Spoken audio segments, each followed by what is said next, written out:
Thank you sir. Sir ये एल्केप्टोनूरिया क्या होता है सर? एल्केप्टोनूरिया ये बेटा एक इससे रिलेटेड डिसऑर्डर ही हो गया। सर ये रैबिडिटी का मतलब क्या होता है? देखो रैबिडिटी जो डिसऑर्डर है मतलब अरे यार ये नहीं होते क्या एस्केलमंथीज में जो सॉइल में रहने वाली फेज होती है उसको रैबिडिटी फॉर्म बोलते हैं। जो मिट्टी के अंदर रहता है ना ये एस्केलमंथीज के मेंबर नेमेटोड जो मिट्टी में रहता है उनको रैबिडिटी फॉर्म बोला जाता है। ठीक है। Okay sir, thank you sir. और ये जो आप कह रहे हो ना बेटा एल्केप्टोन यूरिया, ये आप जेनेटिक्स में भी आपको पढ़ाएंगे सर। और ये जेनेटिकल मेटाबॉलिक डिसऑर्डर हो गया जिसमें एक होमोजेंटिसिक एसिड होता है और उसका जमाव जैसे यूरिक एसिड का जमाव होता है ना गाउट के अंदर, उस तरह से होमोजेंटिसिक एसिड का जमाव होने लग जाता है। ठीक है। Yes sir. हाँ। वो सर एजोटेमिया। क्या चीज? एजोटेमिया। राइजोटेमिया? नहीं एजोटेमिया, एजोटेमिया। एजोटेनिया किसमें एजोटेमिया होता होगा? हाँ सर एजोटेमिया। एजोटेमिया तो बेटा ये तो मतलब किडनी से रिलेटेड डिसऑर्डर हो गया जिसमें मतलब जो नाइट्रोजनस वेस्ट होते हैं तो उसको किडनी प्रॉपरली रिमूव नहीं कर पाती है, उसको बोलते हैं। Okay sir. ये कहां से पढ़ रहे हो तुम ये डिसऑर्डर ये वाले? तो कैटलिस्ट में दिए थे। अच्छा अच्छा वो नेफ्रॉन वाला चैप्टर। क्या कह रहे हो बेटा? एक्सक्रीटरी सिस्टम में था। हाँ वो है ना उसमें जो किडनी से रिलेटेड डिसऑर्डर हो गया, किडनी प्रॉपरली रिमूव नहीं कर पाती है उनको नाइट्रोजनस वेस्ट को, उसको बोलता है एजोटेमिया। ठीक है। Okay sir thank you. अच्छा अब मुझे एक बार ये बताओ आप लोग कि जैसे एनिलिडा हो गया क्या अपना? सर निश्चंद भोजी बताना। निश्चंत भोजी कितनी बार बताऊं? जिसमें वो फिल्टर करते हैं पहले भोजन को पानी से और उसके बाद में उसको ग्राइंड करेंगे, उसको फिल्टर फीडर कहता है। पहले तो पानी से फिल्टर करेंगे और उसके बाद में उसको खाते हैं, उसको फिल्टर फीडर बोलते हैं। ठीक है। Okay sir. हाँ अब मुझे ये बताओ एक बार एनिलिडा तक हो गया था क्या अपना? Yes sir. कंप्लीट हो गया था एनिलिडा हिरुडेनिया तक? हाँ सर। हाँ सर। चलो ठीक है। अब मुझे ये बताओ बेटा यहां तक के पोर्शन में आपने कोई ऑब्जेक्टिव क्वेश्चन निकाले क्या पैकेज से?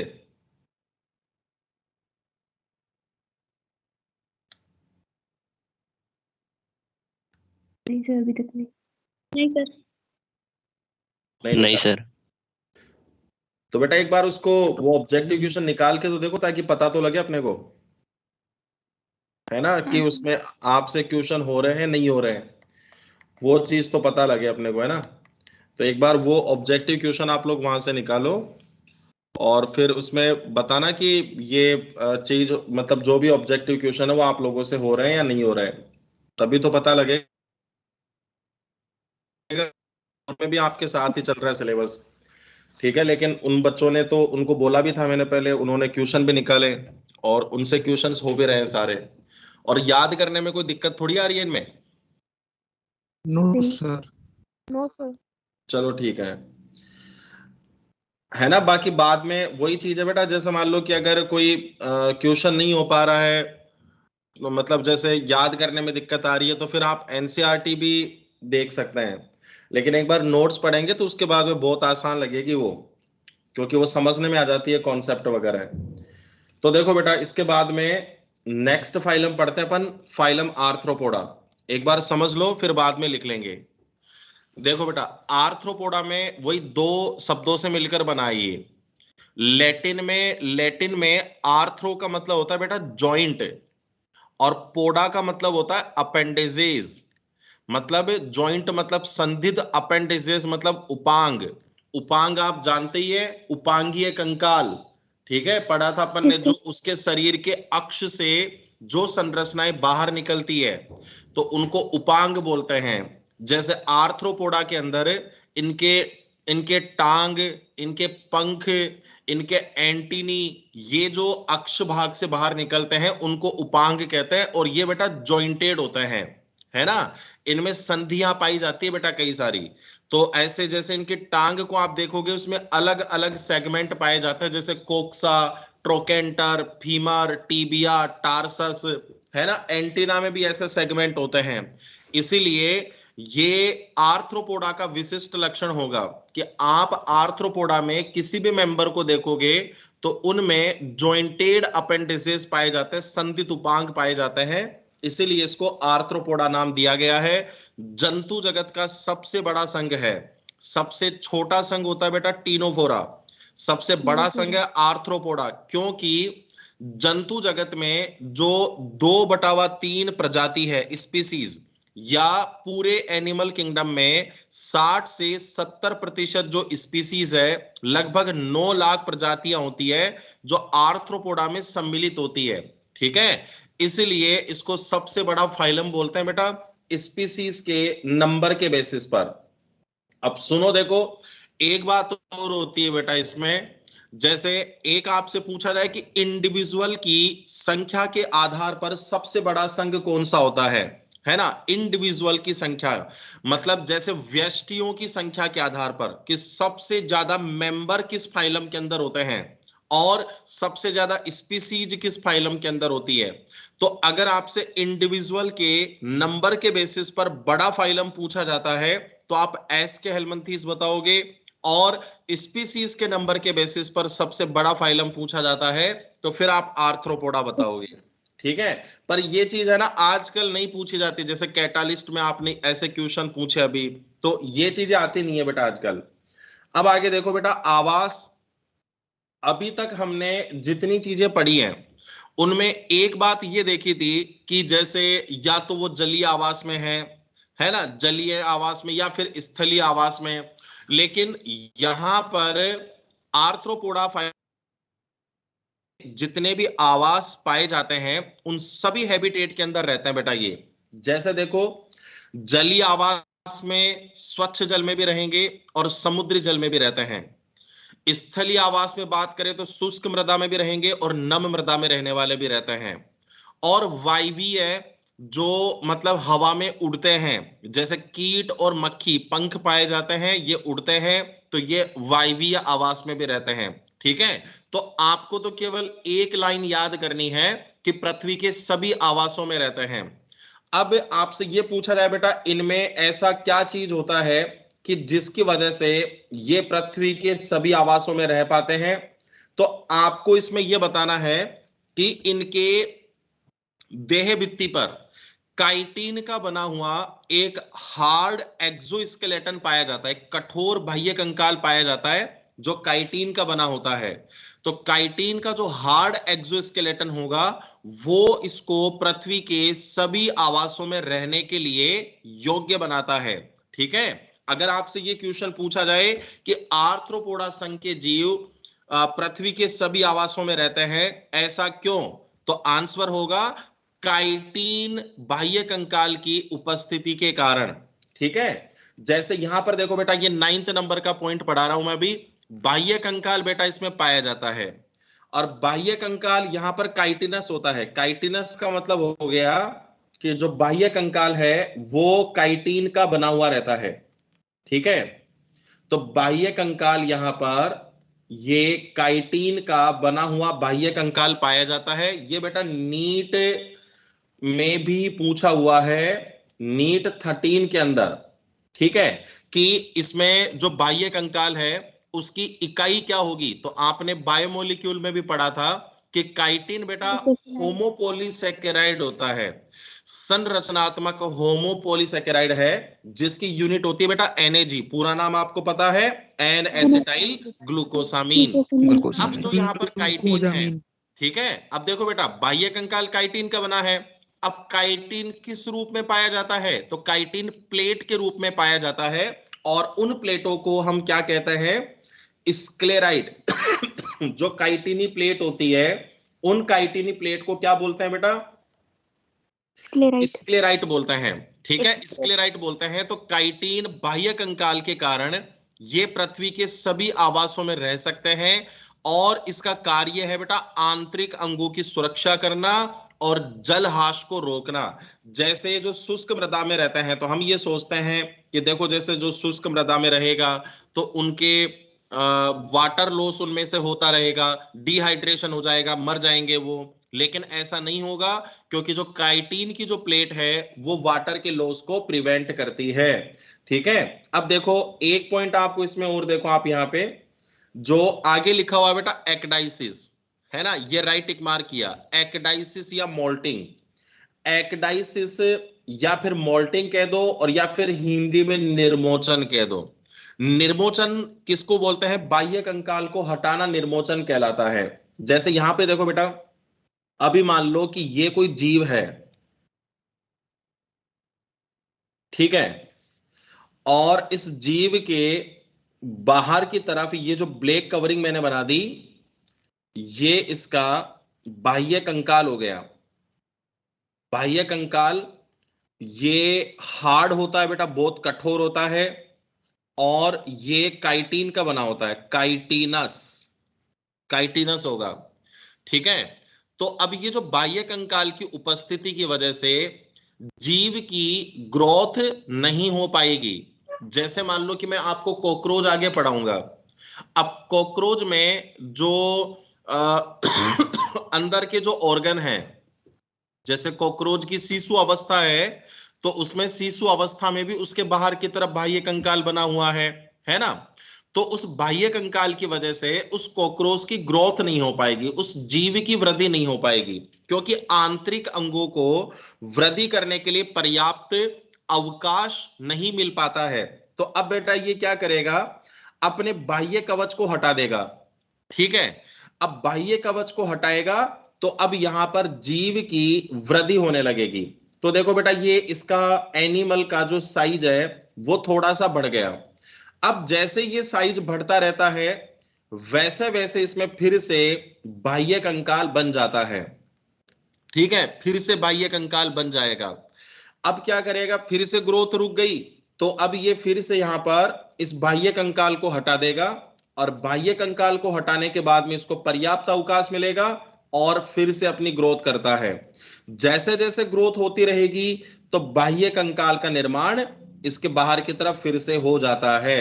ठीक है, तो ये प्रक्रिया तब तक चलती रहती है जब तक ये पूरी तरह से इस ऑर्गेनिज्म की ग्रोथ नहीं हो जाती है। जैसे इस जीव की पूरी तरह से वृद्धि हो जाएगी तो ये बाह्य कंकाल को हटाना बंद कर देगा, मतलब कि निर्मोचन की क्रिया को बंद कर देता है। ठीक है, अब मुझे आप यह बताओ कि आपको निर्मोचन का मतलब समझने में आया नहीं आया? सर आ गया। ठीक है, तो देखो आपने कई बार जैसे ये जो पानी के पाइप वगैरह होते हैं जहां से निकासी वगैरह होती है पानी की, किचन वगैरह के अंदर है ना, सिंक के पाइप में, तो वहां पर आपने देखे होंगे कि जैसे कॉकरोच के कई बार ऐसे छोटे छोटे कवच आपको दिखाई देता है, ऐसे खोल उनके बाहर की तरफ दिखते हैं। तो ये जो कवच होता है ना, उनका एक्सोस्केलेटन होता है बेटा, उसको वो हटाते रहते हैं। जैसे ही वो आउटर एक्सोस्केलेटन को हटाएगा तो उसकी एनिमल की ग्रोथ के लिए उसको प्रॉपर स्पेस मिल जाएगा। अब वो धीरे धीरे वृद्धि करने लगेगा। जैसे ग्रोथ करेगा फिर से बाह्य कंकाल बन गया। ठीक है, तो ये लो ग्रोथ तो रुक गई उसकी, तो अब क्या करेगा? फिर से बाह्य कंकाल को हटाएगा, फिर से एनिमल की ग्रोथ होगी, फिर बाह्य कंकाल बन गया, फिर से हटाएगा। तो ऐसे ये प्रक्रिया तब तक चलती रहती है जब तक कि वो पूरी तरह से उसकी ग्रोथ नहीं हो जाती है। जैसे ही ग्रोथ हो जाएगी तो उसमें मोल्टिंग, एक्डाइसिस या निर्मोचन की प्रक्रिया भी स्टॉप हो जाती है। ठीक है, तो इसलिए ध्यान रखना बेटा कि अगर आपसे यह पूछा जाए कि बताओ निर्मोचन की क्रिया एडल्ट में होगी या फिर उसके लार्वा या शिशु अवस्था में होगी, तो उसके शिशु अवस्था के अंदर होती है। ठीक है, देखो आजकल पता है क्या होता है बेटा, जैसे ये जो एग्रीकल्चर फील्ड में बात करते हैं ना अपन, तो खेतों के अंदर मतलब इनका जैसे टिड्डी वगैरह है ना, इनका आक्रमण हो जाता है और वो फसल को नुकसान पहुंचाते हैं। तो उसमें पता है ऐसे केमिकल स्प्रे किए जाते हैं ठीक है, ऐसे केमिकल वहां पर स्प्रे किए जाते हैं और वो केमिकल ऐसे गैसियस फॉर्म के अंदर क्या करते हैं, उस जीव में उस ग्रंथि को स्टिमुलेट करते हैं बेटा, जो मोल्टिंग हार्मोन का श्रावण करती है। देखो आप ध्यान से सुनना इस चीज को, है ना, कि इनमें जो ये निर्मोचन प्रक्रिया हो रही है ना, इस निर्मोचन प्रक्रिया के लिए उसमें एक हार्मोन सिक्रेट होगा और वो हार्मोन उस निर्मोचन की प्रक्रिया को स्टिमुलेट करता है। तो वो जो ग्रंथि है वो वयस्क अवस्था में इनएक्टिव हो जाती है। ठीक है, तो हम ऐसे केमिकल्स वहां पर स्प्रे करते हैं, उन केमिकल्स की वजह से वो ग्लैंड एक्टिवेट होगी, उसमें मोल्टिंग हार्मोन वापस से बनने लगेगा। मोल्टिंग हार्मोन बनेगा तो मोल्टिंग की प्रक्रिया भी स्टिमुलेट हो जाती है और मोल्टिंग की प्रक्रिया स्टिमुलेट होने पर जो ऑर्गेनिज्म है वो इनएक्टिव फेज में चला जाएगा और वो अपनी क्रॉप को, फसल को कोई नुकसान नहीं पहुंचाता है। तो कई बार ऐसे पूछते हैं, मैं आपको कॉकरोच में लिखाऊंगा ये सारी चीजें कि कौन सी ग्रंथि होती है जो मोल्टिंग हार्मोन का सिक्रेशन कर रही है, उसको कौन से केमिकल स्टिमुलेट करते हैं, वो सब वहां पर देखेंगे। आप मुझे ये बताओ, यहां तक की बात समझने में आई आपको? निर्मोचन क्या होता है?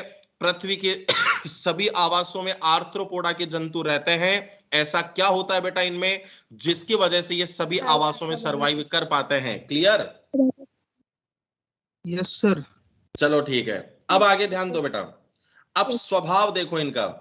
स्वभाव इनका है एकल, निवही और यूथचारी। देखो एकल में आपको कोई डाउट नहीं है, जो अकेले रहेंगे, सिंगल रहते हैं, उनको एकल कह रहे हैं। निवही या कॉलोनियल मतलब जो ग्रुप में रहते हैं उनको कॉलोनियल कह रहे हैं। ठीक है, और यूथचारी जिसको इंग्लिश में ग्रिगेरियस कहते हैं, ये भी ग्रुप में रहते हैं। तो फिर कॉलोनी में और ग्रिगेरियस में क्या फर्क है? तो उनमें फर्क यह है कि कॉलोनी के अंदर जितने भी सदस्य होंगे, जैसे मान लो कि 100 मेंबर है, 100 सदस्य हैं जो एक कॉलोनी बना करके रहते हैं, वो 100 सदस्य एक दूसरे की हेल्प भी करते हैं, मदद भी करते हैं। लेकिन ग्रिगेरियस में 100 सदस्य तो हैं लेकिन वो एक दूसरे की हेल्प नहीं करते हैं, मदद नहीं करते हैं। जैसे टिड्डी, लोकस्टा, आप जानते हो ना टिड्डी वगैरह, तो ये टिड्डी ग्रिगेरियस पेस्ट बोलते हैं इनको, ये ग्रिगेरियस होते हैं। ये बेटा ग्रुप में तो रहेंगे। आपने देखा होगा कि अभी ये जो फर्स्ट वेव थी कोरोना की, उस टाइम पर इनका अटैक हुआ था, जो कई सारी फसलों को खराब कर दिया था उन्होंने। तो ऐसे ग्रुप के अंदर रहते हैं बेटा, ये रहेंगे तो ग्रुप में, लेकिन एक दूसरे की हेल्प नहीं करेंगे। लेकिन आप इधर देखो, जैसे कॉलोनी में बात करते हैं तो कॉलोनी में जैसे सबसे बढ़िया एग्जांपल मधुमक्खी, दीमक, चींटी, तो ये ग्रुप बना करके रहेंगे लेकिन एक दूसरे की मदद भी करते हैं। जैसे मैं आपको कहूं कि मधुमक्खी के छत्ते में 3 प्रकार के कास्ट रहते हैं, जैसे ड्रोन जो नर है, रानी क्वीन और श्रमिक मधुमक्खी। अब ये सभी एक दूसरे की मदद करते हैं। रानी का काम होता है उसको ऑपरेट करना, श्रमिक मधुमक्खी का काम भोजन की तलाश करना, पानी के स्रोत की तलाश करना, जो उसके छत्ते में छोटे छोटे कोष्ठक बने होते हैं उनकी साफ सफाई करना, जो उनके अंडों से नवजात बाहर आ रहे हैं उनको मतलब कि पोषण भोजन देना। ठीक है, तो ये सारे काम देखो एक दूसरे की हेल्प करते हैं। तो ये होता है बेटा यहां पर निवही और कॉलोनियल में फर्क। ये दिनचरी भी है और रात्रिचर भी है। ठीक है, दिनचर भी होते हैं और रात्रिचर भी होते हैं, दिनचर और रात्रिचर। अब देखो बेटा दिनचर और रात्रिचर में एक फर्क क्या है? जो जिनमें मेटाबॉलिक रेट दिन के समय ज्यादा होती है, जिनमें मेटाबॉलिक रेट रात के समय ज्यादा होती है, तो उनको रात्रिचर, और दिन के समय ज्यादा है तो दिनचर कहते हैं। देखो आपने देखा होगा कि बहुत सारे इंसेक्ट बेटा ऐसे होते हैं जो रात में बाहर निकलते हैं खाने को ढूंढने के लिए। ठीक है, खाने की तलाश के लिए नाइट में बाहर आते हैं, और जो भोजन की तलाश में दिन में बाहर निकलते हैं वो दिनचर होते हैं। तो समझ गए कि डायर्नल और नॉकटर्नल मतलब ऐसे नहीं देखना कि जो रात में जगते हैं रात में निकलते हैं। अरे रात में निकलते हैं तो क्यों निकलते हैं? क्योंकि उनमें मेटाबॉलिक रेट नाइट में ज्यादा होती है। जैसे कॉकरोच होता है ना, तो कॉकरोच में मेटाबॉलिक रेट उपापचय दर रात के समय ज्यादा होती है, तो रात में बाहर निकलेगा तो उसको रात्रिचर बोलेंगे। और जिनमें दिन के समय मेटाबॉलिक रेट ज्यादा होती है तो उनको दिनचर कहते हैं, तो खाने की तलाश में दिन में बाहर निकलते हैं। ठीक है, फिर आगे देखो बेटा बॉडी फॉर्म, ये बहुत सही टॉपिक है। बॉडी फॉर्म, इनका बॉडी कितने सेगमेंट में डिवाइड होता है।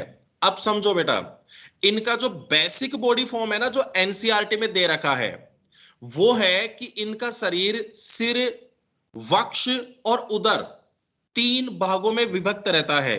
सिर में, वक्ष में और उदर में, हेड, थोरैक्स और एब्डोमेन। अब कुछ जंतु में क्या होता है कि वक्ष और उदर दोनों कंबाइंड हो गए और सिर अलग रह गया। तो जिनमें सिर तो अलग है, वक्ष और उदर कंबाइंड हो गए, तो उसमें 2 भाग रह जाते हैं, एक तो सिर और एक धड़, जिसको ट्रंक बोलते हैं।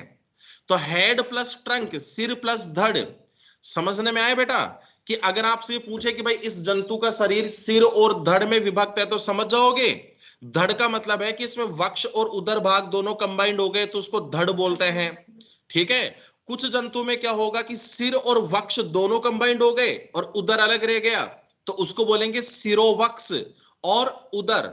सिरोवक्ष को इंग्लिश में कहते हैं सिफेलोथोरैक्स। सिफेलो मतलब सिर, थोरैक्स मतलब वक्ष, तो सिफेलोथोरैक्स प्लस एब्डोमेन ऐसे डिवाइड कर जाते हैं। तो देखो बेटा, ये मैंने 3 बॉडी फॉर्म लिखी है, जिसमें एनसीईआरटी के अंदर इस एक बॉडी फॉर्म के बारे में जिक्र कर रखा है। एनसीईआरटी में इसका जिक्र कर रखा है, बाकी आप इनको भी समझो कि तभी तो मैंने इस तरह से लिखा है इसको कि थोरैक्स और एब्डोमेन दोनों कंबाइंड हो गए तो ट्रंक बन गया, सिर अलग रह गया, और सिर और वक्ष दोनों कंबाइंड हो गए तो सिफेलोथोरैक्स सिरोवक्ष बन गया और उदर अलग रह गया। सम्मिति बेटा द्विपार्श्व, शरीर संगठन अंग तंत्र स्तर, इधर देखो राइट साइड में जनन स्तर त्रिकोर की। अब मुझे ये बताओ बेटा, 4 नंबर, 5 नंबर, 6 नंबर पॉइंट, ये सारे आगे में कॉमन चलेंगे नहीं चलेंगे? Yes sir. है ना? Yes sir. अरे ये तो सारे कॉमन चलेंगे। इकाइनोडर्मेटा की वयस्क अवस्था को छोड़ दो, है ना, तो बाकी सभी में कॉमन चलेंगे। बॉडी प्लान देखो बेटा, tube with in tube plan मतलब कंप्लीट एलिमेंट्री कैनाल, प्रोटोस्टोम। बताओ बेटा मोलस्का में कौन सा होगा? प्रोटोस्टोम। और इकाइनोडर्मेटा, हेमिकोर्डेटा, कोर्डेटा में प्रोटोस्टोम। ड्यूटेरोस्टोम, उनमें ड्यूटेरोस्टोम आएगा। गुहा बेटा प्रगुही है, मतलब वास्तविक गुहा पाई जाती है। गुहा का प्रकार क्या होगा? साइजोसील। साइजोसील। बता सकते हो बेटा साइजोसील किसे बोलते हैं? क्या होगा साइजोसील में? पैटर्न से बनी हुई गुहा। बिल्कुल। अच्छा, मोलस्का में गुहा का प्रकार कौन सा होगा बेटा? यही होगा। मोलस्का में गुहा का प्रकार कौन सा होगा? यही सर, सीजोसील। साइजोसील। ठीक है, और इसके बाद में इकाइनोडर्मेटा, हेमिकोर्डेटा, कोर्डेटा में एंटेरोसील। ठीक है, 90 नंबर का पॉइंट समझने में आई गया देह भित्ति। अब मुझे ये बताओ, ये 9 नंबर तक पॉइंट है, इनमें कोई डाउट है क्या आपको? नहीं सर। No sir. ठीक है, अब आगे देखो बेटा, इसके बाद में आगे देखो नेक्स्ट पार्ट है पाचन तंत्र। पाचन तंत्र में पूर्ण आहार नाल पाई जाती है, कंप्लीट एलिमेंट्री कैनाल होगी। ठीक है, और जिनमें बेटा एलिमेंट्री कैनाल प्रेजेंट है तो सीधी सी बात है, पाचन यहां पर बाह्य कोशिकीय प्रकार का, सेल के बाहर। हमारे में भी तो बाह्य कोशिकीय होता है, सेल के बाहर डाइजेशन होगा। किसमें होगा बेटा? आहार नाल की गुहा में। आहार नाल की गुहा में पाचन होता है। फिर आगे देखो बेटा श्वसन, गिल्स के द्वारा, ठीक है, जैसे कि प्रोन में और कैकड़ा में, बुक गिल्स के द्वारा लिमुलस में, बुक लंग्स के द्वारा मकड़ी व बिच्छू में, और ट्रेकियल नलिका के द्वारा कीट में। यह भी जो डायग्राम बनाया हुआ था जिसको मैंने हटा दिया, वो अभी पढ़ना नहीं है हमें, क्योंकि ट्रेकियल नलिका का डिटेल डायग्राम हम कॉकरोच के अंदर पढ़ेंगे बेटा आगे। तो ये इसमें श्वसन के अंग हो गए जो मैंने श्वसन तंत्र में भी बताए थे। परिसंचरण तंत्र देखो बेटा खुला प्रकार का है, और इनमें जो हार्ट है वो कैसा होगा बेटा? हार्ट न्यूरोजेनिक प्रकार का, न्यूरोजेनिक तंत्रिका जनित हृदय पाया जाता है। ब्लड कैसा है बेटा? इसमें ब्लड में श्वसन वर्णक एब्सेंट, ठीक है, और रंगहीन, ठीक है, श्वसन वर्णक एब्सेंट है तो ये कलरलेस हो गया बेटा। और जो रंगहीन रक्त है उसको क्या कहा जाता है? हीमोलिम्फ। ठीक है बेटा, इनके ब्लड को क्या कहते हो आप? हीमो कहते हैं। क्यों कहते हैं? ब्लड कैसा है? कलरलेस है। वो कलरलेस है। और दूसरा देखो बेटा, श्वसन वर्णक प्रेजेंट भी हो सकता है। तो देखो मुख्यतः आपको ये वाली बात याद रखनी है, ऊपर वाली, ठीक है, एनसीईआरटी के अकॉर्डिंग। ठीक है, तो आप इसको गलत मत मानना, नीचे जो लिखा हुआ है श्वसन वर्णक भी पाया भी जाता है, और जिनमें श्वसन वर्णक होगा उसका नाम होता है बेटा हीमोसाइनिन, जिसमें कॉपर आयन होगा।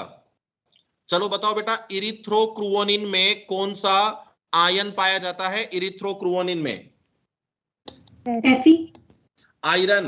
आयरन ही होगा ना, फेरस आयन। हीमोग्लोबिन को ही तो बोलते हैं बेटा इरिथ्रोक्रुओनिन। जब हीमोग्लोबिन प्लाज्मा में डिसोल्व होता है तो उसको इरिथ्रोक्रुओनिन बोलेंगे। ठीक है, तो उसका कलर रेड है, और हीमोसाइनिन का कलर कैसा होगा बेटा? नीला रंग होगा, कॉपर आयन की वजह से। उत्सर्जन के लिए ग्रीन ग्लैंड हरित ग्रंथि पाई जाती है। ठीक है, ग्रीन ग्लैंड अगर एंटीना में है तो एंटीनरी ग्रंथि बोलेंगे जैसे प्रोन में, और ग्रीन ग्लैंड अगर टांग के कोक्सा खंड में है तो कोक्सल ग्रंथि बोलेंगे जैसे मकड़ी और बिच्छू में। अब बताओ बेटा, ये ग्रीन ग्लैंड वाला कॉन्सेप्ट पता है आप लोगों को? एक्सक्रीटरी सिस्टम में भी बताया था, ओके सर। मेल पी की नलिका कीट में। चलो कौन बच्चा बताएगा मेल पी की नलिका और जो मेल पी की काई होती है उसमें क्या फर्क होता है? मेल पी की नलिका और मेल पी की काई में क्या डिफरेंस होता है? मेल पी की काय तो ग्लोमेरुलस और वमन संपुट दोनों का होता है। ठीक है, ठीक है। अब आगे ध्यान दो बेटा, देखो उत्सर्जी पदार्थ अमोनिया या फिर यूरिक अम्ल। अब जो जलीय कीट है उनमें अमोनिया होगा और बाकी में यूरिक अम्ल होगा।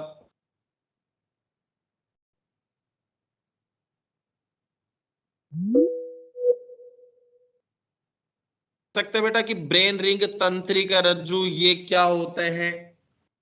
ब्रेन रिंग कैसे बनेगी ये बता दो पहले।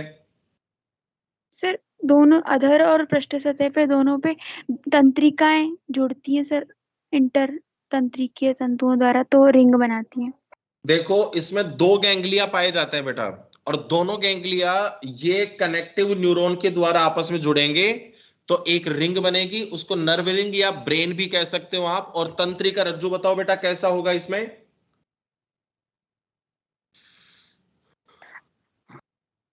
अधर सतह पे होगा सर।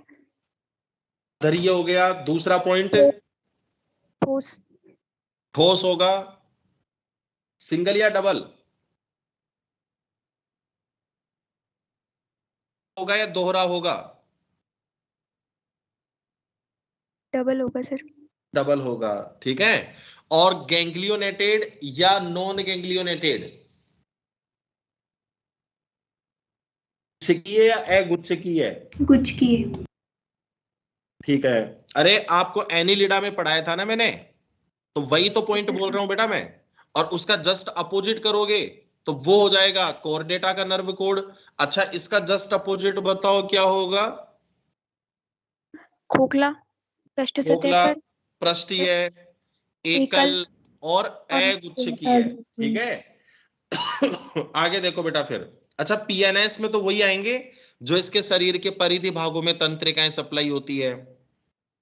संवेदी संरचना देखो बेटा, संवेदी संरचना में एनसीईआरटी में बेटा ये इसमें केवल 3 संवेदी संरचनाएं दे रखी है, ये 3 एनसीईआरटी में। लेकिन मैं आपको ये कहता हूं बेटा इनको भी आप जरूर पढ़ना, छोटे छोटे हैं, बस याद ही तो करना कि किसमें पाया जाता है, क्या काम करता है। देखो एंटीनी या श्रृंगिका, स्पर्श और गंध के लिए संवेदी संरचना पाई जाती है, इसमें टच के लिए और स्मेल के लिए। प्रकाशग्राही, प्रकाशग्राही में सरल नेत्र और संयुक्त नेत्र। संयुक्त नेत्र क्या होते हैं? इसकी इकाई ओमेटिडिया, नेत्रांशक, ये हम इसका डायग्राम पढ़ेंगे, कॉकरोच पढ़ेंगे तब। अभी आपको याद करना है संयुक्त नेत्र की इकाई को क्या बोलते हैं? ओमेटिडिया, हिंदी में कहते हैं नेत्रांशक। जैसे कॉकरोच में लगभग 2000 ओमेटिडिया मिलकर के एक कंपाउंड आई बनाते हैं। सरल नेत्र को ओसिलस भी कहते हैं। स्टेटो रिसेप्टर का मतलब हो गया बेटा संतुलन के लिए जो रिसेप्टर होंगे उनको स्टेटो रिसेप्टर बोलेंगे। जॉनस्टन अंग कंपन के लिए होगा, मच्छर के एंटीना में पाए जाता है। बेटा ये ध्यान रखना आपको, है ना, कि आपसे ये पूछा जाए कि यार जॉनस्टन और एक होता है जैकबसन, कंफ्यूजन होती है। देखो मैं आपको समझाऊं एक बार, जैकबसन क्या होगा कि जैसे जब हम लोग भोजन को चबाते हैं, है ना, अपन अपनी बात कर रहे हैं मानव की, जब अपन भोजन को चबाते हैं तो भोजन को चबाते समय आपको उसकी गंध का ज्ञान नहीं होगा, स्मेल को आप डिटेक्ट नहीं कर पाओगे, क्योंकि आपके मुख गुहा में केवल स्वाद के लिए रिसेप्टर पाए जाते हैं। जो गंध के लिए रिसेप्टर है ना, वो आपके नासा कक्ष में रह गए, तो आप स्मेल को डिटेक्ट नहीं कर पाओगे जब भोजन को चबा रहे हैं। लेकिन रेप्टाइल्स में क्या होता है कि उनमें नासा कक्ष और मुख गुहा ये आपस में बेटा कनेक्ट रहते हैं एक नेजोपैलेटाइन नलिका के द्वारा। उस नलिका में जैकबसन के अंग पाए जाते हैं। तो जब वो भोजन को चबाते हैं तो उस समय उनमें गंध का भी ज्ञान होता रहता है, स्मेल को भी डिटेक्ट करेंगे। ठीक है, तो जैकबसन के ऑर्गन तो स्मेल के लिए हो गए, और एक पूछा रहा है जॉनस्टन के अंग वाइब्रेशन के लिए होते हैं, मच्छर के एंटीना में पाए जाते हैं। और एक होता है बेटा इसमें हेल्टर, मक्खी में। अच्छा देखो, आपने कभी मक्खी और मच्छर में आपने देखे होंगे कि इसके जो पंख होते हैं ना बेटा, तो उनके पंख के बाहर की तरफ साइड में ऐसे छोटी छोटी संरचना बाहर की तरफ निकली होंगी, या फिर आपको ऐसा लगता होगा कि यार ये छोटे छोटे पंख हैं, है ना, ये छोटे छोटे पंख होते हैं, तो ऐसे बाहर की तरफ निकली होती है। तो वो जो संरचना है उसको बोलते हैं बेटा हेल्टर्स। ठीक है, उसको हेल्टर बोलेंगे। तो हेल्टर किसके लिए हो गए? मक्खी और मच्छर के लिए, संतुलन बनाने के लिए।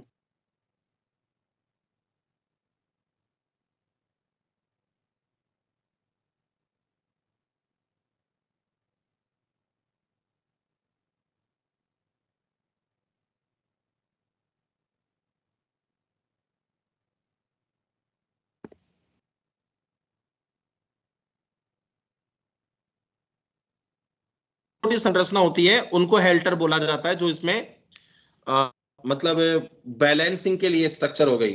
आगे ध्यान दो बेटा, इसमें जनन के आधार पर देखो, एक लिंगी जंतु है, स्पष्ट लैंगिक द्विरूपता पाई जाती है, मतलब नर और मादा पृथक पृथक होंगे, और नर और मादा को बाह्य लक्षणों के आधार पर अंतर स्पष्ट किया जाता है। आंतरिक निषेचन होगा बेटा बॉडी के अंदर, शरीर के अंदर होगा आंतरिक, शरीर के बाहर हो रहा है बाह्य निषेचन। बताओ बाह्य निषेचन हमेशा किस माध्यम में होता है? जलीय माध्यम में। परिवर्तन बेटा दोनों प्रकार का होगा, प्रत्यक्ष भी है, अप्रत्यक्ष भी है। प्रत्यक्ष परिवर्तन में लार्वा एब्सेंट, अप्रत्यक्ष परिवर्तन में लार्वा पाया जाता है। ठीक है, अब ये कुछ बेटा एक्स्ट्रा पार्ट है ना, ये जो टॉपिक है ये एक्स्ट्रा है, आपको इसको केवल एक्स्ट्रा में याद करना है। देखो जैसे कीटों में मुखांगों के प्रकार, माउथ पार्ट्स इन इंसेक्ट, और सबसे नीचे देखो बेटा कि जैसे माउथ पार्ट्स में मैं आपको दो बता रहा हूं, जो हाईलाइट कर रहा हूं, बस इन दो को याद करो आप, केवल काटने व चबाने वाले कॉकरोच में और भेदने व चूसने वाले मच्छर में। ठीक है, और बाकी देखो स्पंजी प्रकार, साइफोन प्रकार, लैपिंग प्रकार, इनको मत पढ़ना जाए, या फिर सरफेसली देख लेना। अब एक बार समझ लो, देखो इस चीज को, जैसे मच्छर होता है तो वो क्या करेगा कि पहले अपने त्वचा को भेदता है, उसको पेनिट्रेट करेगा, त्वचा को भेद करके फिर वहां से ब्लड को शक करता है। तो उसमें जो मुखांगों के प्रकार है वो भेदने व चूसने वाले प्रकार के हो गए, जो मुखांग है वो भेदने व चूसने वाले प्रकार के हो गए। कॉकरोच के अंदर जैसे ये भोजन को पहले उसको काटेगा, उसको चबाएगा, तो काटने व चबाने वाले प्रकार के मुखांग हो गए कॉकरोच में। तो अब ये तो बेटा टाइप अलग अलग है, क्योंकि इनका फूड अलग अलग होता है, इनका भोजन अलग अलग होता है बेटा। ठीक है, जब भोजन अलग अलग है तो मुखांगों के प्रकार भी अलग अलग हो गए, लेकिन इनके मुखांगों में जो बेटा संरचना सम्मिलित होती है, समझ रहे हो, इनके मुखांगों में जो संरचना सम्मिलित होती है वो संरचना सभी में कॉमन है। जैसे लेब्रम, लेबियम, मैंडिबल, मैक्सिला और हाइपोफेरिंग, ये संरचना सभी में कॉमन होगी बेटा। देखो ये जो मैंने अभी नाम लिए हैं ना इन संरचनाओं के, labrum, labium, mandible, maxilla, hypopharynx, ये कॉकरोच में भी होते हैं, मच्छर में भी होते हैं, ठीक है, लेकिन बस ये है कि इनका रूपांतरण अलग अलग हो गया है ना, किसी में मॉडिफाई होकर के क्या बना रहा है, किसी में मॉडिफाई होकर के क्या बना रहा है, तो वो मॉडिफिकेशन अलग अलग हो गया यहां पे, ठीक है, लेकिन स्ट्रक्चर सब में कॉमन है। जैसे लेब्रम देखो इनमें ऊपरी होठ बनाता है, लेबियम निचला होठ बनाएगा, मैंडिबल ऊपरी जबड़ा, मैक्सिला निचला जबड़ा और हाइपोफेरिंग्स जिह्वा बनाती है, ठीक है। तो हाइपोफेरिंग्स ये बेटा काइटिन का बना हुआ नहीं होता है, बाकी की जो संरचनाएं हैं वो काइटिन की बनी होती है हाइपोफेरिंग्स को छोड़ करके। तो आप ये मत समझना इसमें, एक मिनट बेटा, है ना, एक मिनट होल्ड करना।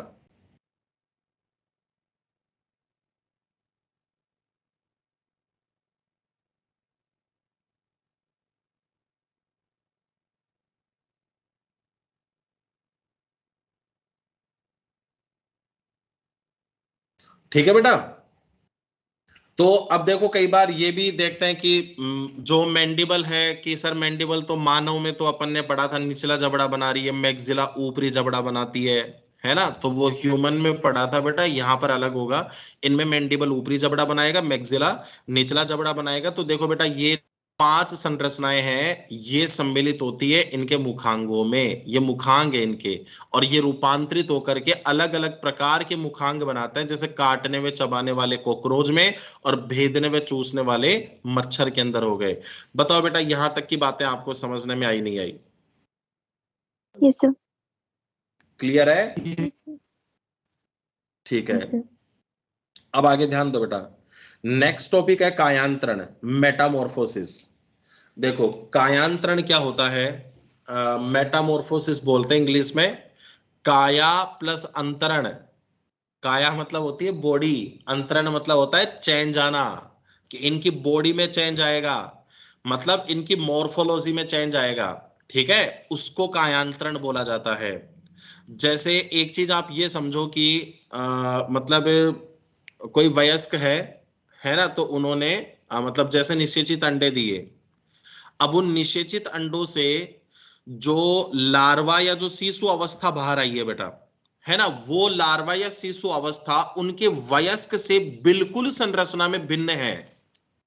समझ रहे हो कि जो लार्वा अवस्था है ना बेटा, वो लार्वा अवस्था इनके वयस्क के संरचना से बिल्कुल भिन्न है। आप बता ही नहीं सकते हो कि ये इसमें, जैसे मेंढक का टेडपोल लार्वा में नहीं देखा था कि वो मछली की तरह किस तरह से होगा टेडपोल लार्वा, है ना, और एडल्ट देखो कैसे होता है, तो बहुत ज्यादा फर्क होता है ना। तो ऐसे लार्वा अवस्था में और इनके वयस्क की संरचना में काफी भिन्नताएं पाई जाती है, इनके आवास में भिन्नताएं होती है, इनके भोजन में भिन्नताएं होती है। तो इनकी बॉडी में ऐसे चेंज आते हैं, वो जो लार्वा है उसकी बॉडी में ऐसे चेंज आएंगे और वो चेंज आकर के फिर वो वयस्क के जैसा बन जाता है। तो वो जो चेंज उनको हम बोलते हैं कायांतरण, मेटामॉर्फोसिस। अब कुछ बेटा इंसेक्ट ऐसे भी होते हैं, जैसे नीट 2013 में एक क्वेश्चन आया था लेपिस्मा के बारे में। लेपिस्मा, इसको सिल्वर फिश या रजत मीन कहते हैं, है ना। अभी मैं आपको जब आगे पीसीज क्लास पढ़ाऊंगा तब उसमें भी बताऊंगा बेटा, ये नाम लिखाऊंगा ऐसे में सारे, कि जंतु जगत में ऐसे बहुत सारे संघ होते हैं जिनके नाम के आगे आप फिश शब्द जोड़ते हो लेकिन वास्तव में वो फिश नहीं होती है। जैसे आपने जेली फिश पढ़ा था ना, जेली फिश सिलेंट्रेटा में, यस सर। ठीक है, क्या वो फिश होती है? नहीं, नहीं सर। है ना। नहीं सर। जैसे अभी आप इनके बारे में पढ़ रहे हो, सिल्वर फिश, आप स्टार फिश पढ़ोगे इकाइनोडर्मेटा में, तो इनके नाम के आगे फिश शब्द जोड़ा जाता है लेकिन वास्तव में ये फिश या मछलियां नहीं होती है, ठीक है। अब देखो कई बार जैसे पुरानी किताबें होती है ना अपनी, जैसे 5, 6, 7, 8 साल से किताबें रखी हुई है, तो सामान्यतः ऐसी किताबों के बीच में आपको एक छोटा सा कीड़ा दिख जाता है सिल्वर कलर का, एक छोटा सा, हाँ सर। जिसके ऊपर विंग्स, पंख नहीं होते हैं, वो लेपिस्मा होता है, वो सिल्वर फिश या लेपिस्मा होता है जो पुरानी किताबों के अंदर रहता है। ठीक है, तो उसमें उस जैसे लेपिस्मा ने निषेचित अंडे दिए बेटा, अब उसके अंडों से जो शिशु अवस्था आती है वो उसके वयस्क के बिल्कुल समान होती है। जैसे मानव का शिशु है ना, वो मानव के वयस्क के समान होता है, बिल्कुल वैसा ही दिखता है। लेकिन बस फर्क इतना सा है, उसकी ग्रोथ एडल्ट में हो चुकी है, उसकी ग्रोथ अभी होएगी यहां पर, तो आप उसको कायांतरण कह सकते हो क्या? नहीं सर। नहीं कह सकते ना। इसीलिए अब देखो बेटा इधर, जैसे कायांतरण के प्रकार, अकायांतरण, मेटाबोलस, नीट 2013 में आया था, लेपिस्मा, सिल्वर फिश या रजत मीन पुरानी बुक्स में रहता है, इसमें कायांतरण नहीं पाया जाता, ये कोई प्रकार नहीं है बेटा, ये कायांतरण एब्सेंट है, उसको एमेटाबोलस कहते हैं। जैसे अंडे से शिशु निकलेगा, शिशु से इमेगो बनेगा, इमेगो बोलते हैं बेटा वयस्क को, ध्यान रखना बार बार नहीं लिखेंगे, वयस्क को इमेगो बोला जाता है। दूसरा है क्रमिक कायांतरण, क्रमिक कायांतरण को पोरोमेटाबोलस कहते हैं, ये इंपॉर्टेंट है बेटा, है ना, ये इंपॉर्टेंट है क्योंकि आप पढ़ोगे इसको, कॉकरोच के अंदर पढ़ोगे आगे। ठीक है, तो उसमें बस केवल नाम लिखेंगे कि क्रमिक कायांतरण कॉकरोच में पाया जाता है, लेकिन आपको समझना पड़ेगा कि होता क्या है। देखो एग्जाम्पल, कॉकरोच और टिड्डी, लोकस्ट, इनमें क्रमिक कायांतरण होगा। अंडे से जो शिशु अवस्था बाहर निकलती है ना, वो इनके वयस्क से भिन्न होती है, उसको निम्फ बोलते हैं बेटा। अंडे से निम्फ बाहर आया, निम्फ से इमेगो बना वयस्क। हेमीमेटाबोलस अर्ध कायांतरण, ड्रैगन फ्लाई और मे फ्लाई में। होलोमेटाबोलस पूर्ण कायांतरण, अंडे से लार्वा निकलेगा, लार्वा से प्यूपा बनेगा, प्यूपा से इमेगो बनता है। अच्छा प्यूपा जानते हो बेटा क्या होता है? Yes sir. क्या होता है प्यूपा? कोकून में होता है सर सर। कोकून टाइप होता है ना। अरे जैसे लार्वा है नहीं, ना। वो देखो लार्वा। एक प्रश्न पता है, ये आया हुआ है बेटा, एक प्रश्न, एक बोल रहा हूं मैं, एक क्वेश्चन आया हुआ है ऐसे कि जैसे लार्वा में मतलब जो रेशम का धागा होता है ना, रेशम, वो किससे प्राप्त होता है? मादा रेशम कीट, नर रेशम कीट और लार्वा, किससे प्राप्त होता है? लार्वा। ठीक है, लार्वा। तो ध्यान रखना बेटा, लार्वा। वयस्क में आपको कभी भी नहीं बताना है, वयस्क से आपको रेशम नहीं मिलेगा। ठीक है, तो इसमें आपको लार्वा बताना है। तो लार्वा में यहां पर ग्रंथियां पाई जाती है बेटा, 2 जोड़ी ग्रंथियां होती है ऐसी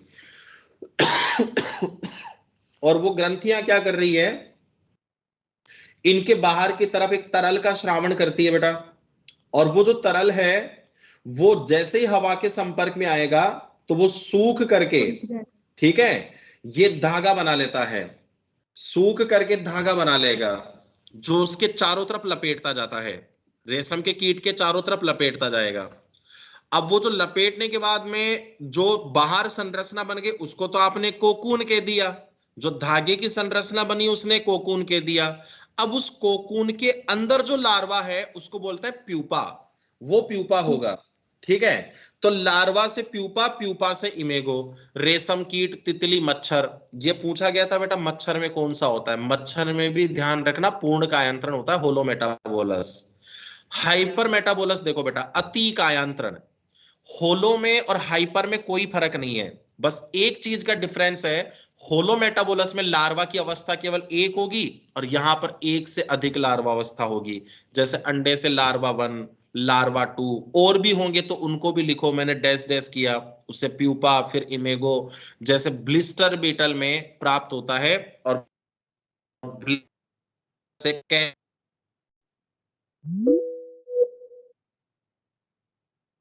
बाकी मेन तो पोरोमेटाबोलस के बारे में ध्यान रखना में, और एक बेटा ये होलोमेटाबोलस, सरफेसली पढ़ लेना सभी कोई। ठीक है, अब बताओ बेटा यहां तक के पोर्शन में आपको कोई डाउट है क्या? No sir. नहीं सर। ठीक है, अब ध्यान दो, देखो आगे संघ आर्थ्रोपोडा को यहां पर टोटल हम 6 क्लास में क्लासिफाइड करते हैं, 6 वर्गों में, और इतना डीप में नहीं पढ़ेंगे बेटा, है ना, इसको मैं शॉर्ट में करके बताऊंगा आप लोगों को कि क्या चीज आपको पढ़नी चाहिए यहां से। शॉर्ट में आपको बताऊंगा इसमें मैं। देखो जैसे crustacea, Chilopoda, Diplopoda, insecta, Arachnida और मैरोस्टोमेटा, ये 6 क्लास है। अब पहला पॉइंट देखो बेटा, मैंडिबल।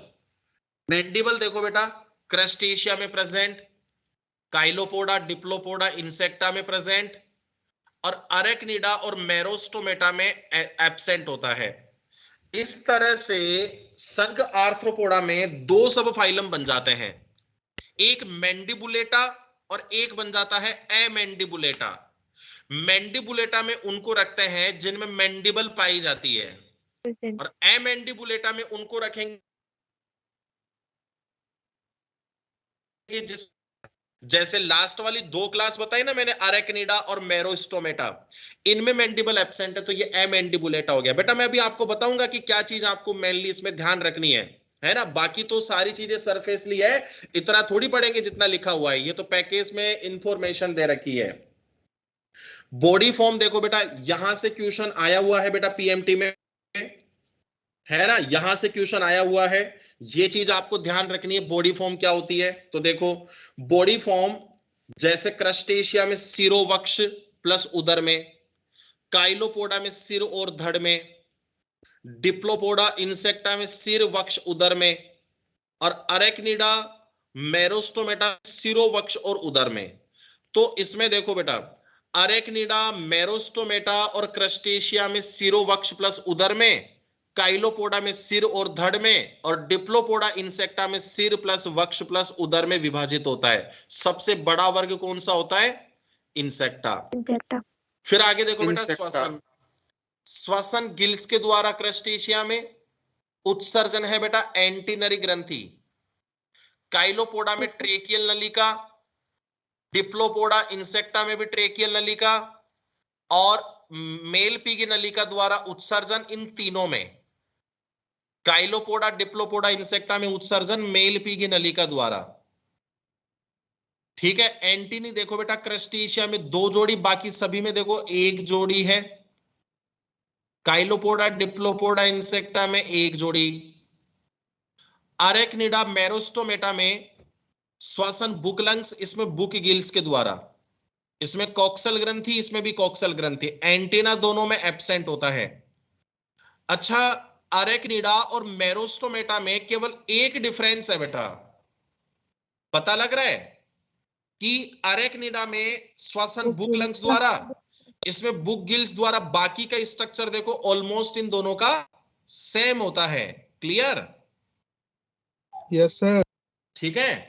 अब देखो एग्जाम्पल, लिविंग लिमुलस। मैरोस्टोमेटा में एग्जाम्पल है लिमुलस, इसको किंग क्रैब कहते हैं। क्रैब मतलब होता है केकड़ा, किंग क्रैब कहते हैं। और बेटा ये लिविंग फॉसिल भी है।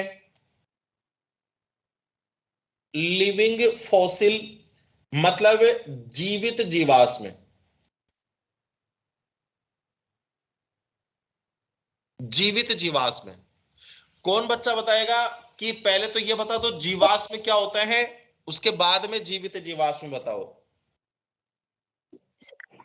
सर ऐसी जो प्रजातियां जो जिसके अन्य सभी सदस्य मर गए हैं लेकिन वो अभी भी जीवित जीवाश्म के रूप में उपस्थित है, मतलब जीवित रूप में अभी भी उपस्थित है उस वर्ग की।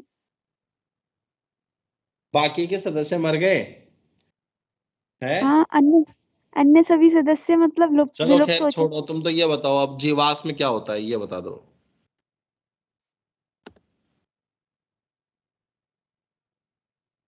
जीवाश्म बता दो बेटा क्या होता है, इसको तो छोड़ो आप। जंतु के मृत शरीर बाद में निकाले जाते हैं ना सर, उन्हें जीवाश्म कहते हैं। कहां से निकाले जाते हैं? जमीन से सर। सर वो जमीन से। हाँ मतलब खुदाई से सर। हाँ तो खुदाई में तो जैसे मान लो कि कोई ऐसा कोई भूमि है जहां पर मृतकों को दफन किया जाता है ना, गलती से वहां पर जेसीबी से खुदाई कर दी और फिर 100, 10, 15, 20 मीटर नीचे किसी के कंकाल निकल गए, तो क्या वो जीवाश्म हो गए? नहीं सर, जो 1000 साल पहले दब गए थे जमीन में सर। अच्छा, मतलब 1000 साल पहले वाले जीवाश्म नहीं है, 1000 साल बाद वाले जीवाश्म होंगे।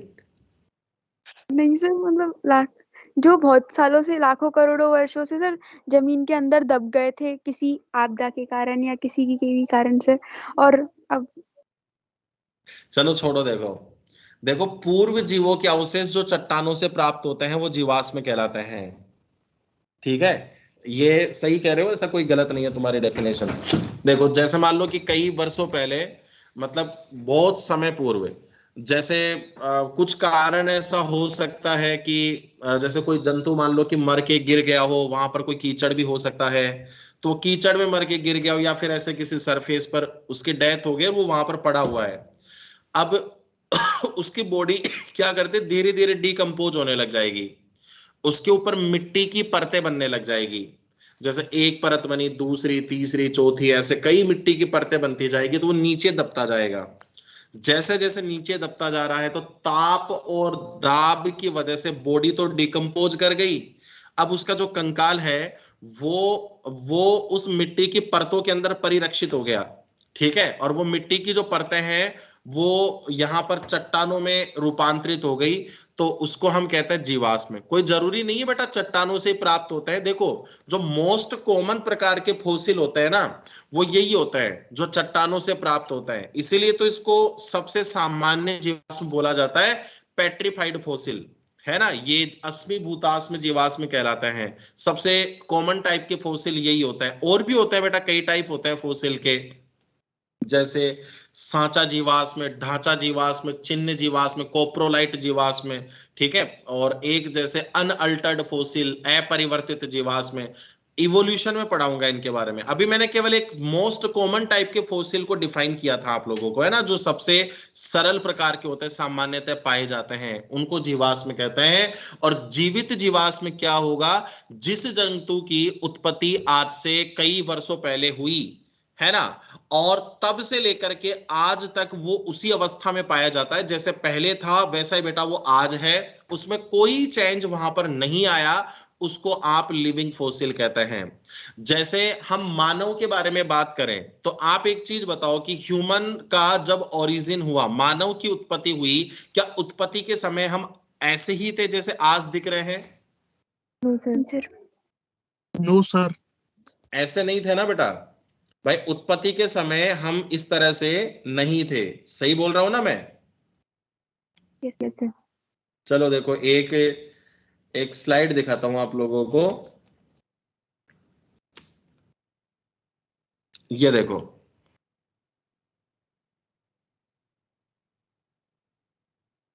देखो कितना सारा चेंज आया है ना।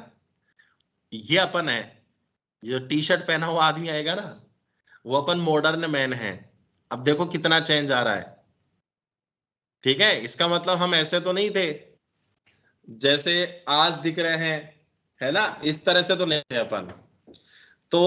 लेकिन अब हमारे में बेटा कुछ चेंज आए ना भाई, हमारे में जो चेंज आए, अब वो चेंज को क्या है, वो चेंज एक सही डायरेक्शन में है या गलत है? भाई गलत हो गया, ऐसा तो नहीं होना चाहिए था, बंदर ही ठीक थे। तो वो सही हुआ या गलत हुआ चेंज, जो भी आए हो?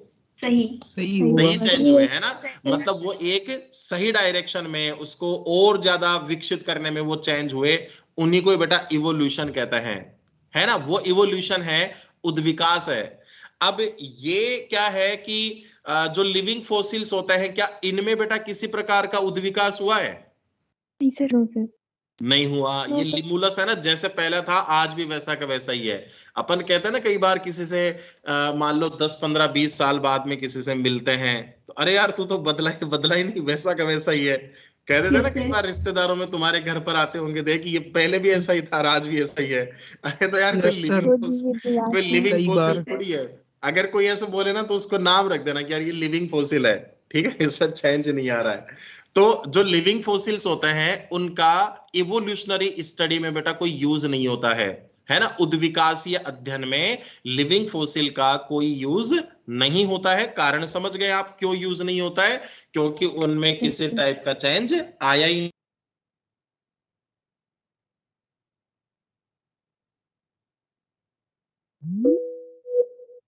स्टिमुलस में तो कोई चेंज नहीं आया, आप स्टडी करोगे किस चीज की?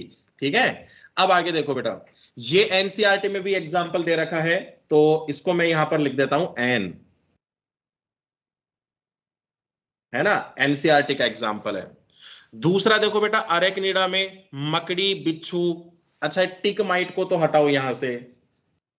अब ये बेटा एग्जाम्पल है ना, जैसे इसका दे रखा है, बिच्छू का डायग्राम दे रखा है, तो मैं एग्जाम्पल लिख नहीं रखा, डायग्राम दे रखा है, लेकिन मैं इनको राइट टिक मार कर रहा हूं बेटा, एन लिख देता हूं मैं, इनको याद करना है आपको, तीनों को याद कर लेना। चलो मकड़ी का तो फिर भी नहीं है, लेकिन इन दो को तो, बूथस का पूछा हुआ है बेटा, पीएमटी में आया हुआ है ये, बूथस देकर के पूछा हुआ है, नाम देकर के, इसलिए ध्यान रखना ये है ना कि ये किसको बोलते हैं। इंसेक्टा के एग्जाम्पल अलग से पढ़ेंगे। डिप्लोपोडा के एग्जाम्पल जूलस, जूलस, जुलूस मत कर देना, जुलस है ना, ये नेता वगैरह निकालते हैं जुलूस, तो ये होता मिलीपीड। सहस्त्रपादी, सहस्त्रपादी इसलिए कहते हैं कि इसके देखो सिर वक्ष उदर में विभाजित होता है बेटा। अब इसके वक्ष उदर में, उदर से जितने भी खंड होंगे बेटा उदर भाग में, प्रत्येक खंड से 2 जोड़ी टांगे निकलती है ना, हर सेगमेंट से 2 जोड़ी टांगे निकलती है, तो ऐसे लगता है यार इसमें पता नहीं कितने सारे पैर हो गए, तो उसको सहस्त्रपादी कहते हैं। ऐसा नहीं होता है कि उसमें 1000 पैर होते हैं, 1000 पैर वाला जंतु बोला जाता है, इसलिए बोला जाता है कि उसमें बहुत सारे पैर आपको दिखाई देंगे। ठीक है, फिर आगे देखो बेटा, एग्जाम्पल स्कोलोपेंड्रा, सेंटीपीड, सतपादी। स्कोलोपेंड्रा, कंसला, सुना है नाम कभी?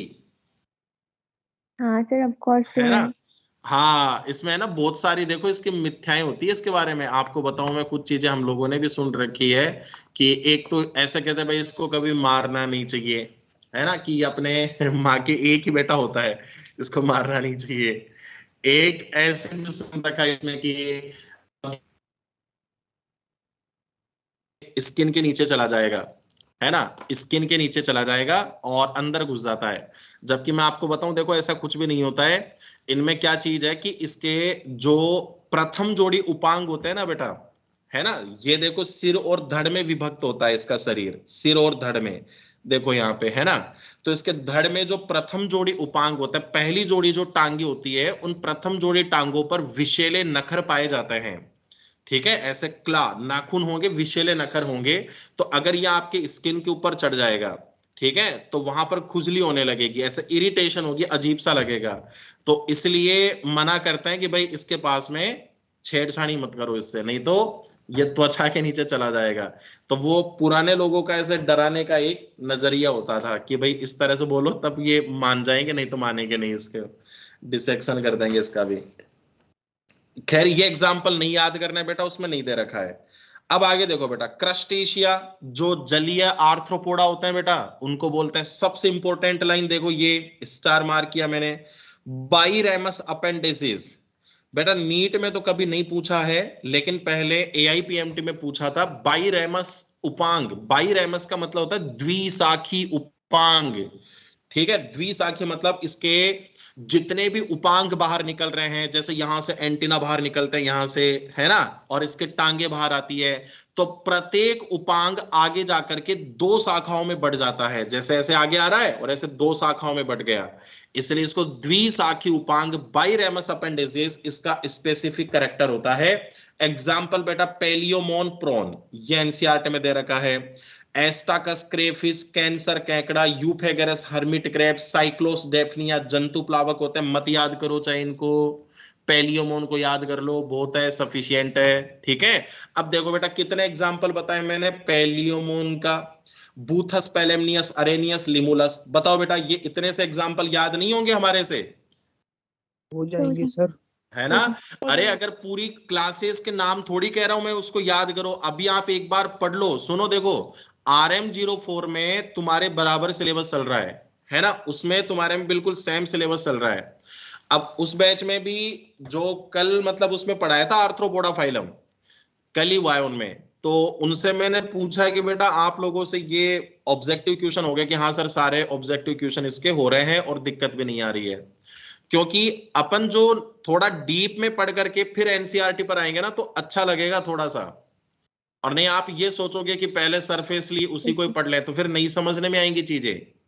इसलिए अपन फाइनल एग्जाम देने जाएंगे ना नीट का, उससे पहले नोट्स को 1 2 3 बार पढ़ लेना है, और तब एग्जाम देने जाएंगे उस टाइम पर केवल एनसीईआरटी पढ़ के जाना, इस चैप्टर की ज्यादा और लफड़े करना ही नहीं है, केवल एनसीईआरटी सफिशिएंट होगी। ठीक है, यस अब सर। आगे देखो बेटा, देखो पेरिपेटस, ये एनिलिडा आर्थ्रोपोडा के बीच की योजक कड़ी है। ये भी बेटा लिविंग फोसिल होता है, जीवित जीवाश्म होता है पेरिपेटस भी। ठीक है, बताओ बेटा क्लियर है, यहां तक की चीजों में कोई डाउट नहीं है आप लोगों को? No sir. ठीक है, एक बार ये नो सर। नोट कर लो इसमें, उसके बाद में आगे बढ़ते हैं फिर। ठीक है बेटा,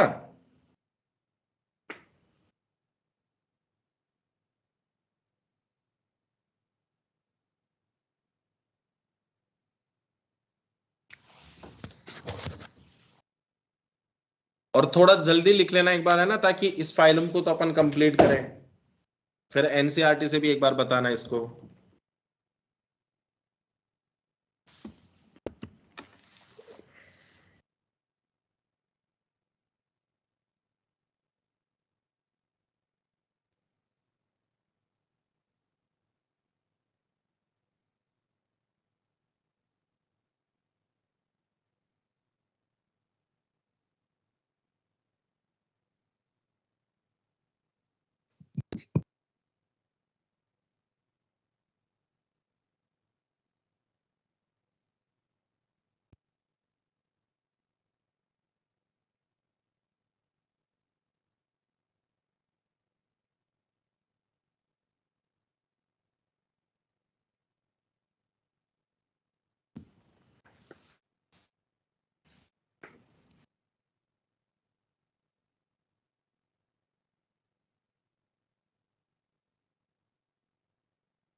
हो गया बेटा यहां तक का?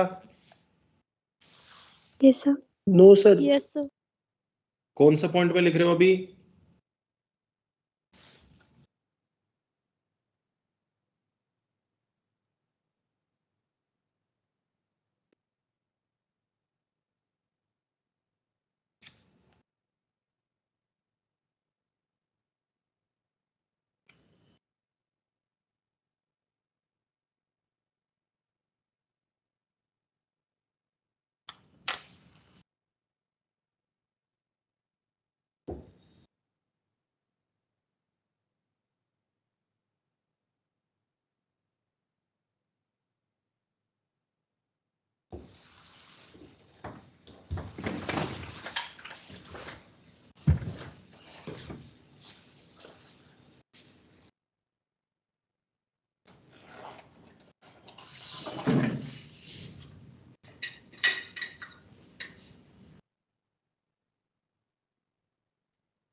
हाँ हो गया?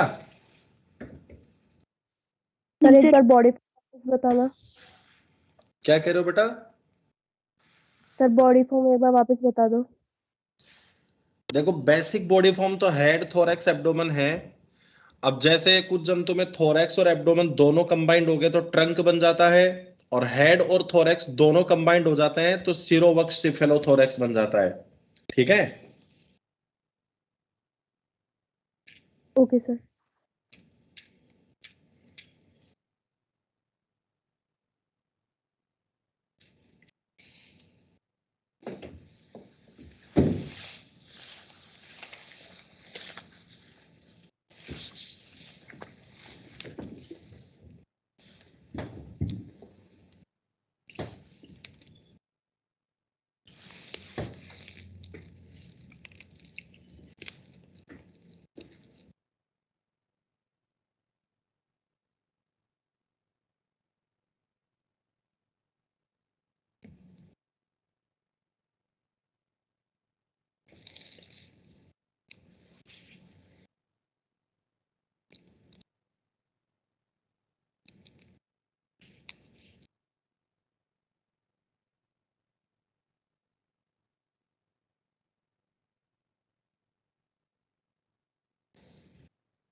हाँ, क्या कह रहे हो बेटा?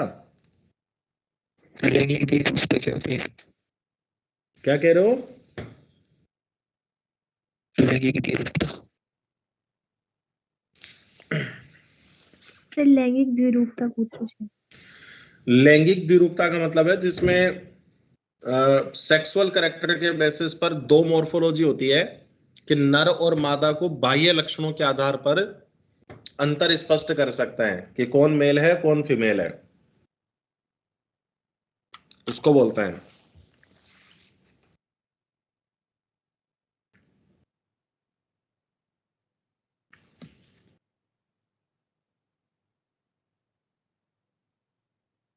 सर नीचे कर दो। कहां तक हो गया बेटा इसमें? हो गया सर, ये तो पूरा। सब बच्चों ने लिख लिया बेटा यहां तक का? बताओ। सर ये कार्य लिख रहे हैं नहीं किस किसका लिख रहे हो? सर, ये मोल्टिंग लिख रहे हैं। चलो ठीक है।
सर नीचे कर दो। एक मिनट, हो गया बेटा? ये डाइजेशन, श्वसन तक हो गया सबका? नहीं सर। Yes sir. शोषण कर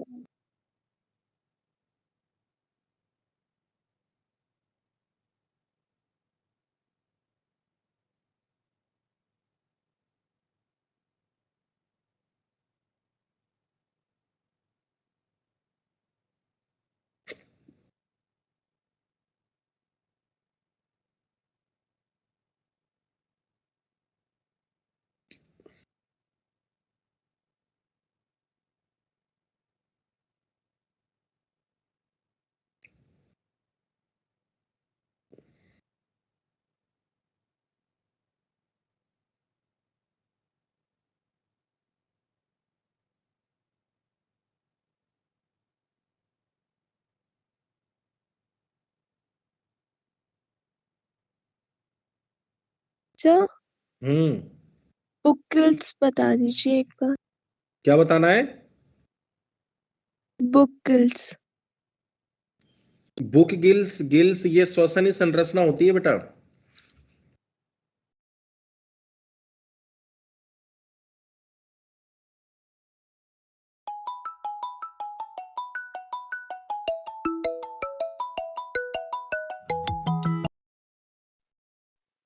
हो गया सर।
कहाँ तक हो गया बेटा इसमें?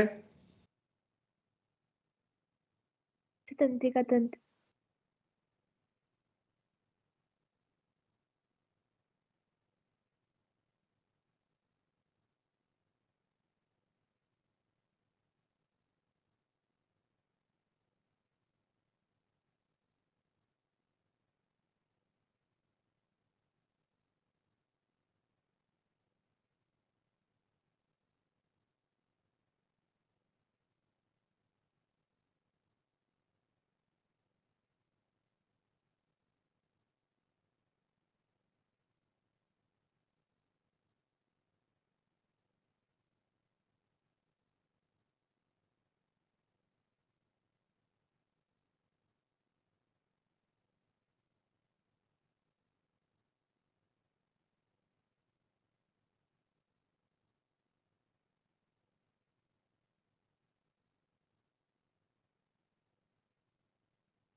जिस तरह नेत्र को क्या कहते हैं?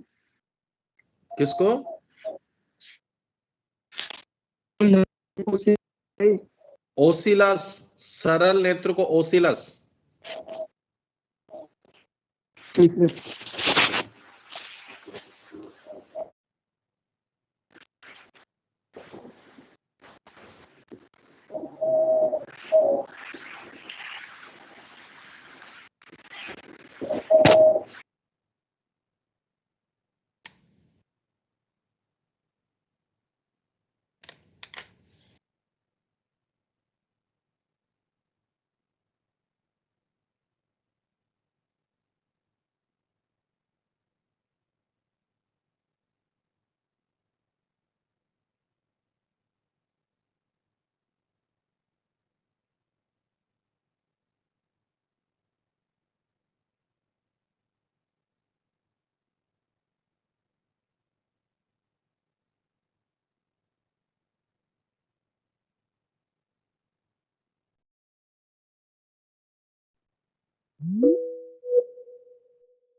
संवेदी संरचना तक हो गया था ना बेटा? यस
सर नीचे करना।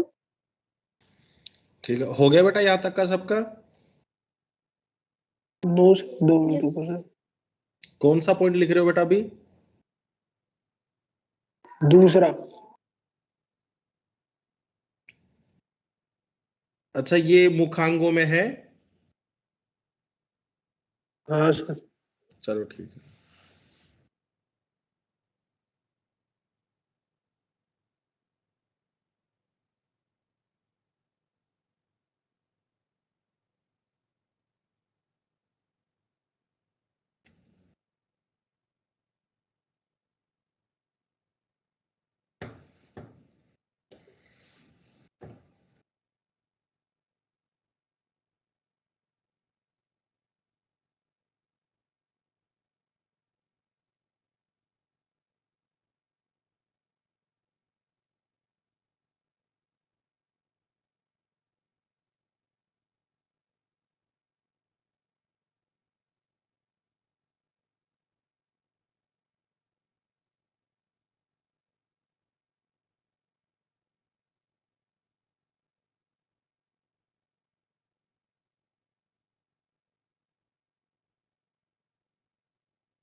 सर ये अर्ध कायांतरण का मतलब क्या है?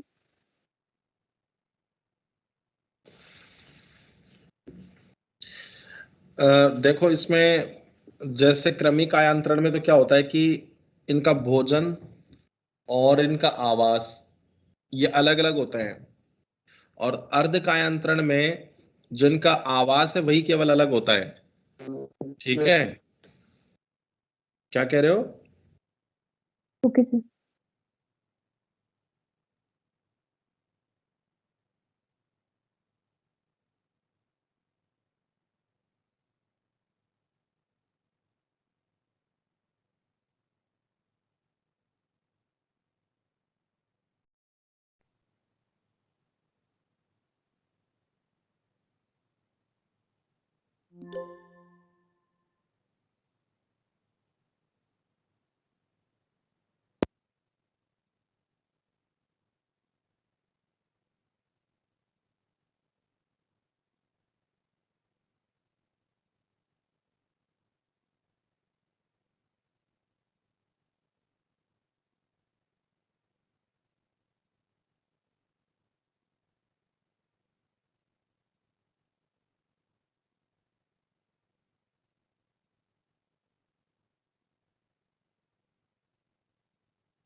फिर नीचे कर दो। हो गया बेटा यहाँ तक का?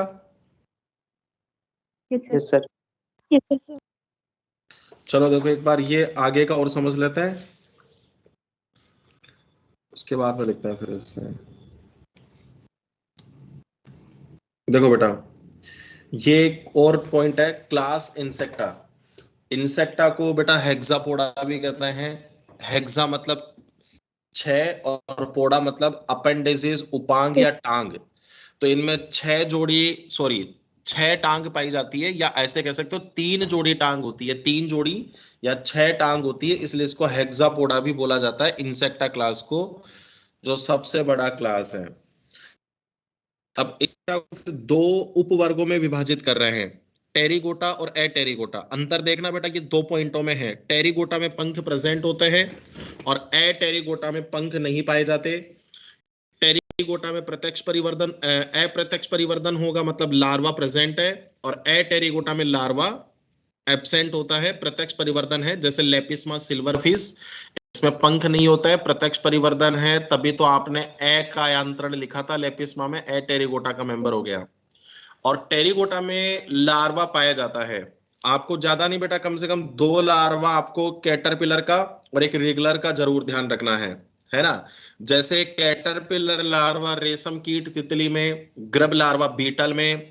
बीटल जानते हो ये जो बारिश के दिनों में जो ब्लैक कलर के इंसेक्ट सर। निकलते हैं ना गोल गोल, वो बीटल होता है। रेगुलर लार्वा मच्छर में, मैगट लार्वा घरेलू मक्खी का होगा।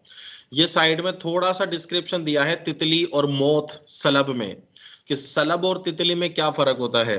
तितली दिनचर है, शरीर कोमल होगा, और पंख देखो बेटा इस तरह से फैले होते हैं पार्श्व में।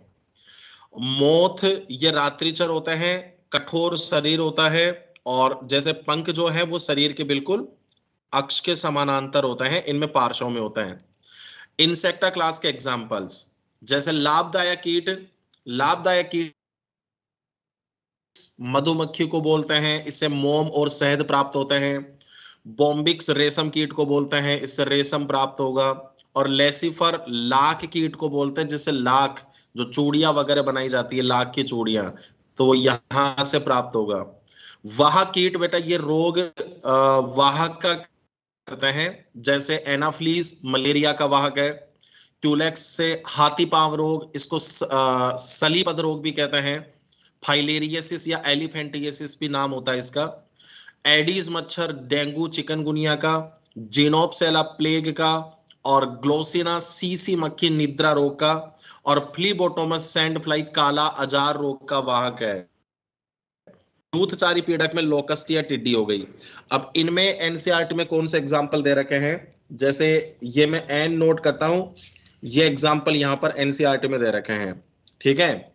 ये वाले तीनों एग्जाम्पल दे रखे हैं, इनमें तो कोई दिक्कत नहीं आएगी आप लोगों को, ठीक है। हाँ बेटा बताओ यहां तक के पोर्शन में कोई डाउट है आपको? Arthropoda phylum. Yes sir. Yes sir. Yes sir. Yes sir. ठीक है बेटा इसमें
हो गया बेटा, क्रस्टेशिया लिख लिया इस साइड का।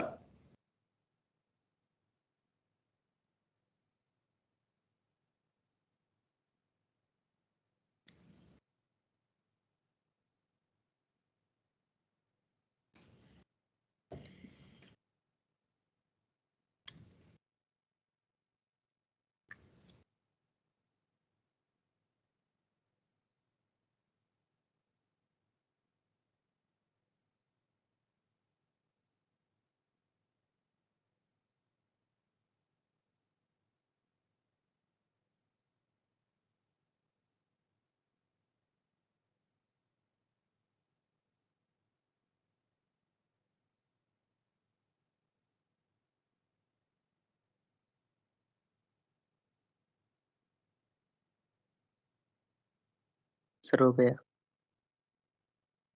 ठीक है, ये पूरे 6 क्लास नोट कर लिए बेटा, हटा दो इसको। नहीं यस सर। सर। नहीं सर। सर क्या नहीं आई? तेरे में आई है।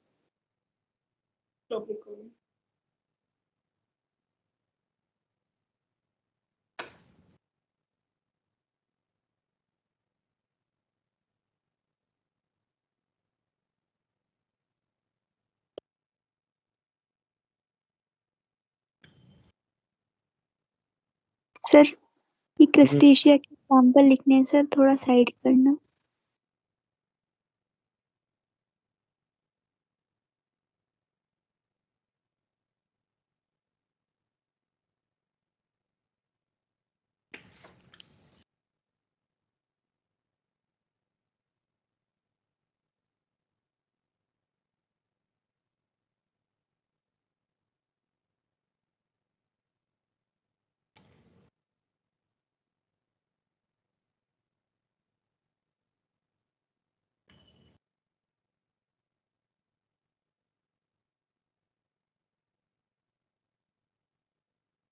सर थोड़ा सा साइड में करना।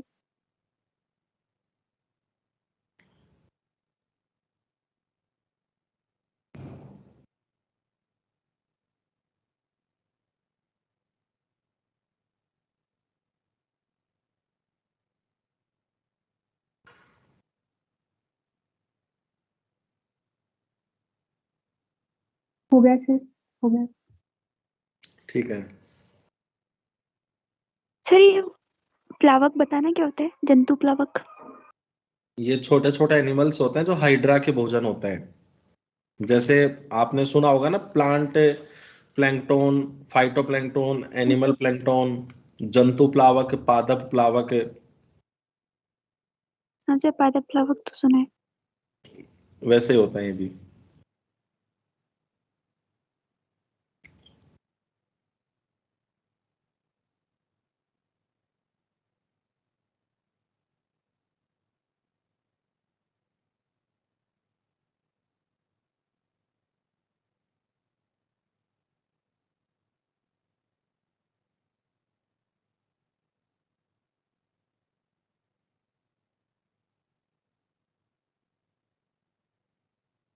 सर ये एनिलिडा और ऑटोपोरा के बीच की योजक कड़ी क्यों बोल रहे हैं सर इस ब्रेथ को?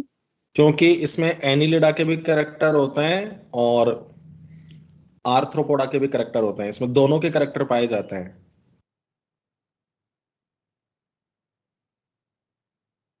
ओके।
चलो ठीक है बेटा, बाकी फिर आप इसको लिख लेना, बाकी नेक्स्ट क्लास में पढ़ते हैं फिर मोलस का।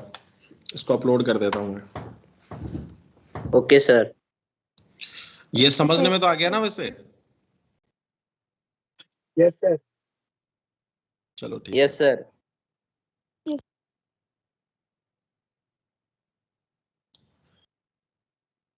Thank you sir. ठीक है बेटा।